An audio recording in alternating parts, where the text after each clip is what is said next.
Moi! Mä olen Pauliina Avola ProEnergystä ja Valmennustalon Valosta. Ja tällä kertaa puhun vähän tavoitteista. Eli ihmiset, joilla on tavoitteita, ovat tutkimusten mukaan onnellisempia ja hyvinvoivampia kuin ihmiset, joilla tavoitteita ei ole.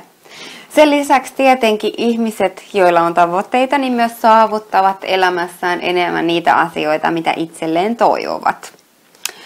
Ja on ihan erilaista elää sellaista elämää, että me vähän suunnataan sitä meidän elämää siihen suuntaan, mitä me oikeasti toivottaisiin, eikä vaan mentäisi vuodesta toiseen ja reagoita siihen, mitä meidän elämään nyt sattuu milloinkin tupsahtelemaan.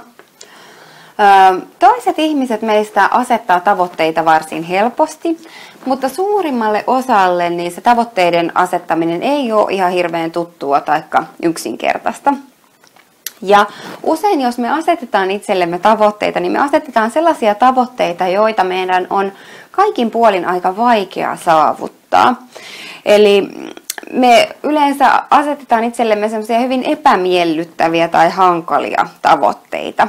Ja itse asiassa niin tavoitteen asetannassa yksi tärkeimmistä asioista on se, että se tuleva lopputulos on paljon miellyttävämpi kuin se nykytila. Ja silloin meidän on mahdollista innostua ja motivoitua niitä tavoitteita myöskin sitten saavuttamaan. Ja sellaiset tavoitteet, jotka on tosi epämiellyttäviä tai ikäviä, niin ne usein jää sitten toteutumattakin, koska ei me oikeasti sitten loppupeleissä haluta niitä edes saavuttaa. Ja hyvä esimerkki tällaisesta tavoitteista nyt voi olla esimerkiksi, että mun on pakko laihtua nyt vaikka 10 kiloa niin häihin mennessä tai en ikinä kehtaa niin kuin mennä sinne toisten nähtäväksi. Eli kannattaa siis tavoitella jotain sellaista uutta, joka on eteenpäin menevää, mikä on oikeasti meidän mielestä houkuttelevaa ja mukavaa. Ja itse asiassa näitä tavoitteita niin kannattaa asettaa sillä tavalla, että jo itse se tavoitteen asetanta ja se tavoitteen ajatteleminen niin voimaannuttaa ja innostaa meitä. Silloin me yleensä saavutetaan näitä tavoitteita myöskin paljon helpommin.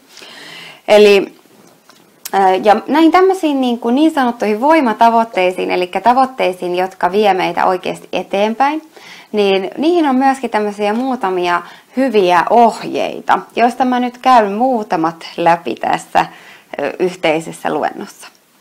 Ja ensimmäinen on tietenkin se, että tavoitteet kannattaa aina asettaa presence-muodossa, eli niin, että se ikään kuin se tavoite olisi jo toteutunut. Eli ei kannata laittaa välttämättä niin, että olisipa ihanaa, kun olisi se omakotitalo. Vaan, että onpa ihanaa, kun mä voin nauttia siitä omakotitalosta. Ja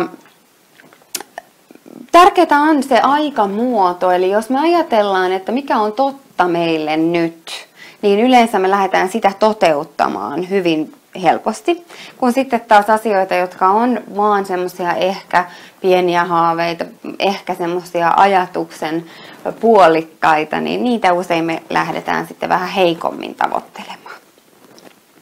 Ja tärkeää on myös se, että mennään sitä jotain kohti. Eli että ei aseteta sellaisia ei-tavoitteita, vaan että mieluumminkin niin, että se tavoite on selkeästi määritelty, mitä kohti ollaan menossa, eikä niin, että haluan pois jostakin. Se on vähän sama, kun me hypättäisiin taksiin ja sanottaisiin, että ei Tampereelle, ei Helsinkiin, ei Turkuun, ei Ouluun. Ja sitten me kuitenkin annetaan sille taksikuskille, eli vähän niin kuin sille kohtalolle sitten valtuudet päättää, että mihin sitten muihin kaupunkeihin se meidät sitten mahtaa tässä maailmassa viedä. Vaan kerrotaan ihan suoraan sille, että no nyt mä haluan tänään Poriin. Ja sitten mennään sitä Poria kohti. No sitten on myöskin tämmöinen niin kuin pakko, pitäisi, täytyä sanat, joita me usein meidän tavoitteessa viljellään, että nyt mun on pakko saada tämä tehtyä tai nyt mun on pakko laihtua tai mitä ikinä ne onkaan ne sun tavoitteet. Ja silloin kun meillä on pakko, pitää, täytyy, niin meidän keho ihan luontaisesti alkaa vastustamaan koko ajatusta ja silloin yleensä nämä meidän tavoitteet ei toteudu.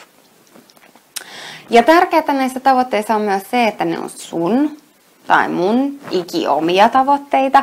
Eli ei, että haluan vaikka opiskella nyt vaikkapa kasvatustieteiden maisteriksi siksi, että äitini hyväksyisi minut. Taikka, että haluan nyt oppia hyväksi vaikka ratsastajaksi, jotta opettaja olisi minuun tyytyväinen. Vaan että on ihan oikeasti minun tavoitteita, joita mä haluan oikeasti mun elämääni. No sitten on tärkeää myös huomata se, että ei turhaa havitella täydellisyyttä tai vertailla itseä toisiin. Me ei koskaan saavuteta täydellisyyttä, koska täydellisyyttä ei ole olemassakaan, vaan joka ikinen nanosekunti tässä maailmassa jokin asia muuttuu. Eli semmoista pysyvää täydellisyyden tilaa ei ole olemassa.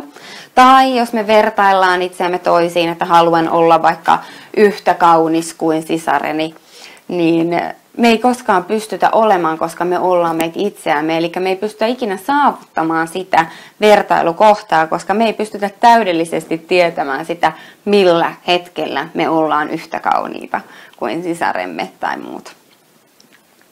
No toinen on sitten tietenkin vielä tärkeä on se, että ne ei ole muista riippuvaisia ne tavoitteita. Eli että haluan, että mieheni urheilisi enemmän, taikka että toivoisin, että lapseni innostuisivat opiskelusta paremmin. Eli asiat, jotka ei ole oikeasti meidän tavoitteita. Ja tärkeää on myöskin se, että tavoite on erittäin kirkas ja selkeä. Eli usein sanotaankin, että sateenkaarta on kiva katsella, mutta lasersädettä on helppo seurata.